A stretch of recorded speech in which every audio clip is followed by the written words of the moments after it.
हमें ये नहीं कि हम रेल रोकें, बस रोकें, लोगों को परेशान करें। हम बिल्कुल नहीं चाहते किसी को परेशान करने, ना ही हम अपनी ताकत दिखाना चाहते।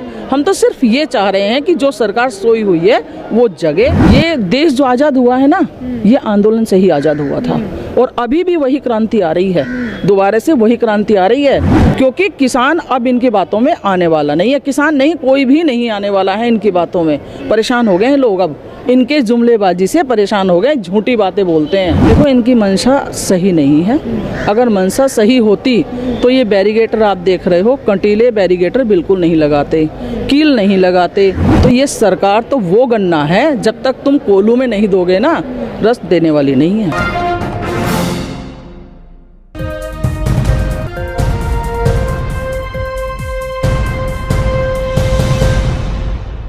देश में जिस तरीके से मोदी सरकार के राज में महंगाई हो गई है, किसान आंदोलन चल रहा है, सरकार किसी मुद्दे पर बात करने को राज़ी नहीं है।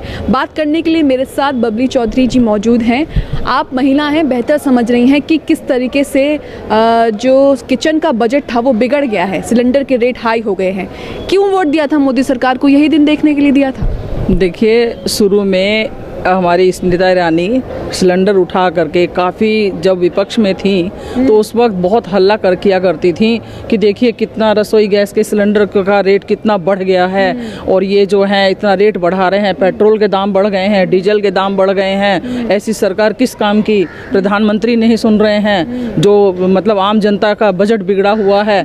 लेकिन अभी वो जब सत्ता में हैं तो एक शब्द नहीं बोल रही हैं। आज 800 से ऊपर का सिलेंडर हो गया है। जो न्यूनतम घर के लोग हैं, जो लो क्लास के लोग हैं, उनके लिए तो सिलेंडर अब भरवाने की तो बात ही भूल जाओ कि वो किस तरीके से सिलेंडर रसोई में लेके आ सकते हैं। अब वापसी वही हो रहा है कि गोबर के कंडे बनाओ और अपना घर का खर्चा चलाओ, वो वाला हिसाब हो गया। अब सिलेंडर तो भूल ही जाएंगे लोग, आगे सिलेंडर नहीं ले पाएंगे इस सरकार में। जिस तरीके से मोदी सरकार ने सारे नारे दिए थे, सारे वादे किए थे, अब की बार मोदी सरकार बहुत हुई, महंगाई की मार, किसानों का कर्ज माफी, महिलाओं के लिए सुरक्षाएं, आपको क्या लगता है इनमें से कितने सच्चे हुए हैं? कितने? एक भी सच्चा नहीं हुआ। सबसे पहले बड़ी ऊंची आवाज में, बहुत बुलंद आवाज करके कहा था कि 15-15 लाख आपके खाते में आएंगे, भाइयों और बहनों, हम ये कर देंगे, 2 करोड़ युवाओं को हम नौकरी देंगे। किसी को भी तो नहीं दी है नौकरी। तो नौकरी बच्चे जिनके हुए, जो एक तरीके से पेपर दे करके पास भी हो गए थे ना सन 2018 में, वो आज बच्चे लखनऊ में वहाँ पे धरना प्रदर्शन कर रहे हैं। उनकी कोई आवाज़ नहीं सुन रहा है, ना ही कोई मीडिया उनको दिखा रही है कि वो किस तरीके से परेशान है बच्चे। धरना प्रदर्शन करने वालों को तो प्रधानमंत्री आंदोलनजीवी कहते हैं। हाँ, आंदोलनजीवी कहते हैं, परजीवी कहते हैं, पता नहीं कौन कौन से जीवी नाम ले। प्रधानमंत्री की तो मैं बताना चाहूँगी कि प्रधानमंत्री संसद में खड़े होकर के जिस पद पे वो बैठे हैं, उनको ये बातें बिल्कुल भी शोभा नहीं देती हैं। उनको शोभा देता है कि जो उनके जो प्रजा है और जिस तरीके से परेशान है और वो उनको अपनी समस्या बता रही है, तो उसके ऊपर वो ध्यान दें, उन समस्याओं का समाधान करने की कोशिश करें, ना कि परजीवी, सहजीवी और दुनिया भर के जीवी नाम लगा दिए। ये उनको शोभा नहीं देता। वो खड़े होकर के यूं कह रहे हैं संसद में कि आज तक कोई भी ऐसा कानून नहीं बना है कि जिसको किसी ने मांगा हो और वो हमने दिया हो। हम तो खुद समस्याएं देखते हैं कि ये समस्याएं हम वो समाधान कर देते हैं उसका। ट्रिपल कानून है, किसी ने नहीं मांगा था। उनका कहना है कि कोई भी कानून किसी ने मांगा नहीं और ये किसान हित में है कानून, वो हमने उन्हें दे दिया। अरे आप एक बात बताओ, कौन सा ऐसा कानून बना है जिस पे आंदोलन नहीं हुआ था? ट्रिपल कानून बना था, ये तलाक का जो कानून बना था, उसके ऊपर भी मुस्लिम महिलाओं ने काफ़ी आवाज़ उठाई थी। उसके बाद वो कानून बना था। ये देश जो आज़ाद हुआ है ना, ये आंदोलन से ही आज़ाद हुआ था और अभी भी वही क्रांति आ रही है, दोबारा से वही क्रांति आ रही है। हमारे प्रधानमंत्री सोए हुए हैं। वो किसी भी किसान की समस्या हो, किसी युवा की समस्या हो, किसी की भी समस्या हो, महिलाओं की समस्या हो, वो कहीं कुछ नहीं देख रही है। यहाँ तक कि अपने जो जवान है ना, उनके ऊपर भी अत्याचार हो रहे हैं, उनके ऊपर हमले हो रहे हैं। योगी सरकार हो या मोदी सरकार हो, आंखें बंद करके बैठी हुई है। अच्छा, जिस तरीके से पुलवामा अटैक पर अर्नब गोस्वामी की चैट लीक हुई, उसके बाद भी कोई कार्रवाई नहीं हुई, पुलवामा की बर्सी भी निकल गई, कोई नेता कोई नहीं, होगी भी नहीं उसकी। क्यों नहीं होगी? क्योंकि उनको पनाह दी जाती है। जो आदमी गलत काम कर रहा है, अभी यहाँ पे हमारे धरना प्रदर्शन में ही एक भाजपा का नेता नंदकिशोर गुर्जर यहाँ पे आया और उसने यहाँ पे किसानों के लिए अभद्र भाषा का प्रयोग भी किया। अपने कुछ आदमी ला करके उसने डंडे भी बजवाने शुरू कर दिए और आज वही गुजर ये कह रहा है कि मुझे जो है बदनाम किया जा रहा है और मैं वहाँ गया ही नहीं हूँ। और इस तरीके की भाषा अगर वो यूज़ कर रहे हैं तो वो वहाँ बैठे क्या कर रहे हैं, वो आंदोलनकारी हैं ना, वो अपनी समस्याएं लेकर नहीं बैठे हैं, वो तो पता नहीं क्या करने के लिए वहाँ बैठे हुए हैं और उनको तो मैं 2 मिनट में भगा दूंगा। इस तरीके की बातें। ये बात तो प्रधानमंत्री भी कहते हैं कि जो आंदोलन कर रहे हैं वो किसान नहीं है, इनकी समस्याएं अलग हैं, इनकी मांगे अलग हैं। क्या मांगे हैं वही तो मैं पूछना चाह रही हूँ कि वो बताएं तो सही कि मांगे क्या है, क्यों नहीं आ जाते भाई पब्लिक के यहाँ आकर के, क्या उनको भगा देंगे भाई? वो वोट मांगने के लिए उनके नेता हैं, कोई भी हैं सहयोगी, वो आ जाते हैं, वोट मांगने के लिए आ जाते हैं, अपनी समस्याएं बताते हैं, हम सुनते हैं, उनके ऊपर विश्वास भी करते हैं। और वो ये कह रहे हैं कि ये किसान नहीं है तो है कौन, ये तो बता तो दें फिर। लेकिन कहीं ना कहीं जिस तरीके से किसान परेशान था, दुखी था 70 सालों से, उसको किसी न किसी कानून की या स्थिति को सुधारने के लिए किसी न किसी बदलाव की तो जरूरत थी ही। हाँ, प्रधानमंत्री ने कर दिया, फिर उसके बाद क्या परेशानी? नहीं, बदलाव की जरूरत है, मानती हूँ मैं इस बात को। परेशानी सिर्फ एक है, कानून वो बना रहे हैं, पहले तो इस कानून को सही तरीके से किसान नेताओं के साथ बैठ के डिस्कस करें, इसमें जो कमी है उसे देखें। दूसरी सबसे बड़ी बात है कि इसको जो न्यूनतम समर्थन मूल्य है उसकी गारंटी दे दें, क्योंकि किसान अब इनकी बातों में आने वाला नहीं है। किसान नहीं, कोई भी नहीं आने वाला है इनकी बातों में। परेशान हो गए हैं लोग, अब इनके जुमलेबाजी से परेशान हो गए, झूठी बातें बोलते हैं, हमेशा झूठे वादे करते हैं, एक भी तो पूरा नहीं किया। पूरा कर देते तो हमें भी लगता कि भाजपा सरकार आई है, कुछ ऐसा किया है उन्होंने जो कभी नहीं हुआ था। एक जरूर काम किया है कि हर एक व्यक्ति को, हर एक आदमी को, चाहे वो महिला हो, कोई युवा हो, बुजुर्ग हो, सबको सड़कों पे बैठा दिया है इन्होंने। लेकिन काम के नाम पे तो बीजेपी हमेशा से राम मंदिर को आगे करती आई है, शौचालय को आगे करती आई है, और जो राफेल मंगाए हैं उन्होंने उनको आगे करती आई है। नहीं, देखो, मानती हूँ राम मंदिर बनाना बहुत अच्छी बात है, इन्होंने अच्छी पहल भी की है, लेकिन राम मंदिर से क्या किसानों की, युवाओं की, बच्चों की, महिलाओं की वो समस्या हल हो रही है? वो अपनी जगह है, मानती हूँ मैं उस बात को, है ना, वो राम मंदिर अपनी जगह है, लेकिन ये जो समस्याएं हैं ये अपनी जगह हैं। इनको तो कम से कम इनका तो समाधान करना चाहिए था उनको। जो हम उम्मीद लेके बैठे थे उस उम्मीद पे उनको खरा उतरना चाहिए था। अभी वो विपक्ष की बात करते हैं, पहले कहते हैं, पहले वो जब विपक्ष में थे बड़ी बड़ी ऊंची ऊंची बात करते थे, सबके सब बैठे थे, मैं एक एक वीडियो देखती हूँ मैं उनकी, क्या क्या बैठ के बोलते थे कि इसका दाम बढ़ रहा है, पेट्रोल का दाम बढ़ गया, ऐसे प्रधानमंत्री यहाँ बैठे हुए हैं, ये कर रहे हैं, वो कर रहे हैं, पेट्रोल के दाम हमारे हाथ में नहीं। आप क्यों कह रहे हैं? उस वक्त कहाँ थे ये? क्या उस वक्त इनको, जब ये मुख्यमंत्री थे वहाँ के गुजरात के, तब इनकी समझ में नहीं आती थी ये बात?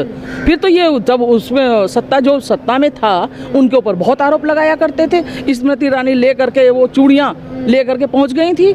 आज वो स्मृति ईरानी हमें बताएं कि हम चूड़ियाँ किसको दें, हम भी तो देना जानते हैं, लेकिन हम सभ्यता के दायरे में रहते हैं। हम सिर्फ अपनी मांग यही कर रहे हैं उनसे कि कम से कम बैठ करके इन समस्याओं का समाधान कर लो जल्दी।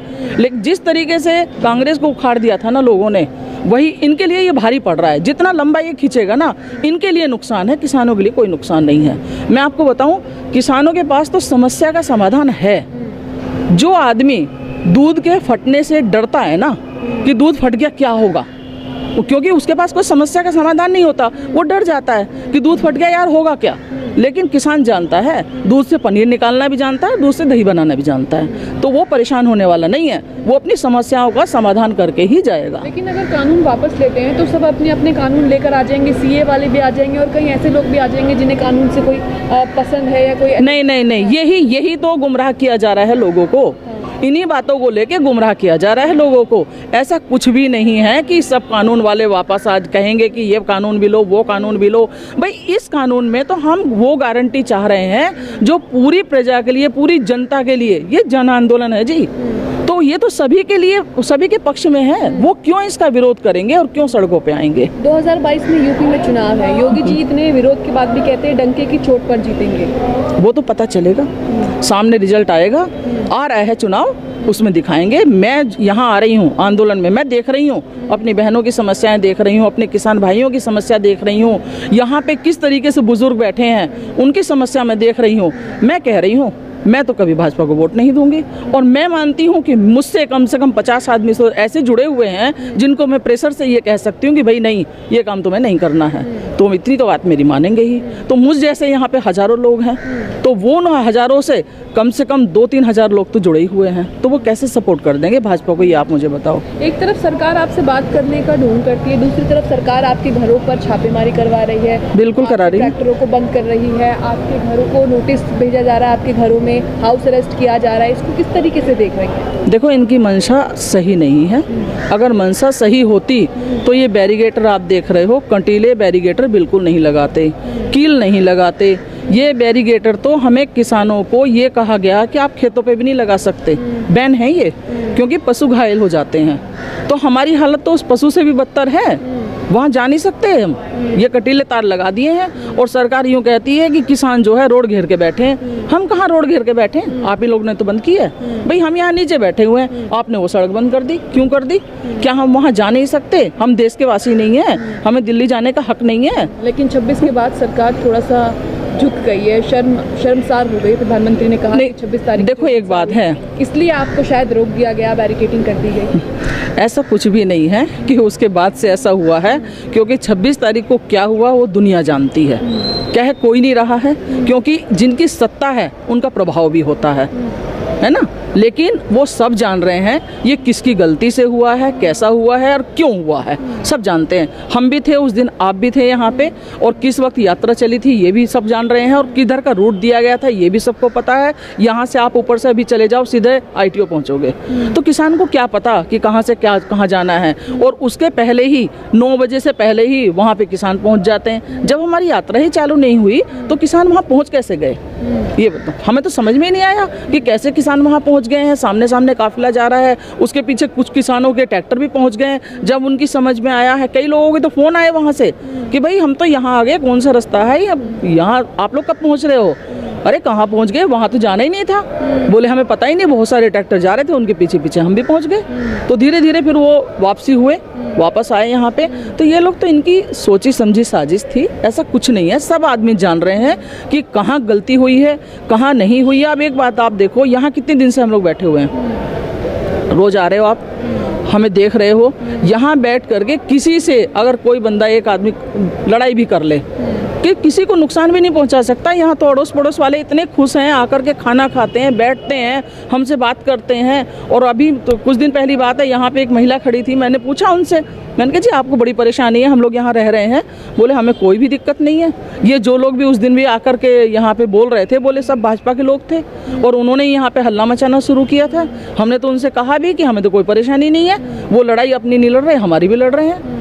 तो ये नहीं है, ये तो सिर्फ एक गुमराह किया जा रहा है लोगों को। 18 फरवरी को आप लोग रेल रोको आंदोलन करने वाले हैं, क्या कुछ होगा? सरकार को इससे कोई फर्क पड़ेगा? क्योंकि इससे पहले चक्का जाम कर चुके हैं, 26 जनवरी की परेड कर चुके हैं, दिल्ली बंद कर चुके हैं। देखो ऐसा है, मैं आपको एक मिसाल बताऊंगी। गन्ने को जब तक कोल्हू में नहीं देते हैं तो रस नहीं निकलता, जब दबाव देते हैं गन्ने के ऊपर तभी रस निकलता है। तो ये सरकार तो वो गन्ना है, जब तक तुम कोल्हू में नहीं दोगे ना, रस देने वाली नहीं है। तो अपने आप किसान क्या करे? किसान कुछ तो करेगा ना, कुछ तो इनके जगाने की कोशिश कर रहा है। हमें ये नहीं कि हम रेल रोकें, बस रोकें, लोगों को परेशान करें, हम बिल्कुल नहीं चाहते किसी को परेशान करने, ना ही हम अपनी ताकत दिखाना चाहते। हम तो सिर्फ ये चाह रहे हैं कि जो सरकार सोई हुई है वो जगे, कम से कम किसानों की समस्याओं की तरफ ध्यान दे, उन्हें देखे कि कितनी परेशानी है, कितनी पीड़ा है इनके दिल में, कैसे कैसे ये परेशान हो रहे हैं। कम से कम एक बार कोशिश तो करे, समझने की तो कोशिश करे। सब कह रहे हैं कि जी MSP है, MSP रहेगा, प्रधानमंत्री जी कह रहे हैं, वो तो हम भी जानते हैं, लेकिन गारंटी क्यों नहीं दे रहे? एक शब्द बोल दो ना कि मैं गारंटी दे रहा हूँ, बात खत्म हो जाएगी। क्यों नहीं कहते? तो जिस तरीके से आंदोलन को 3 महीने हो गए हैं, आंदोलन लगातार खिंचता जा रहा है, सरकार जो है वो बातचीत के लिए राज़ी भी है, लेकिन दूसरी तरफ किसानों के घर नोटिस भेजती है, हाउस अरेस्ट करती है। जिस तरीके से सरकार का दोहरा रवैया है किसानों को लेकर, किसान आंदोलन को लेकर, ये किसानों को कहीं ना कहीं बहुत जख्म देता है और उनको बहुत ही ज़्यादा दुख होता है। न्यूज़ मैक्स के लिए कैमरामैन फैज हुसैन के साथ मुनमुन। सभी अहम खबरों के लिए न्यूज़ MX को सब्सक्राइब करें, साथ ही बेल आइकॉन को जरूर दबाएं। लाइक, शेयर, कमेंट करना ना भूलें।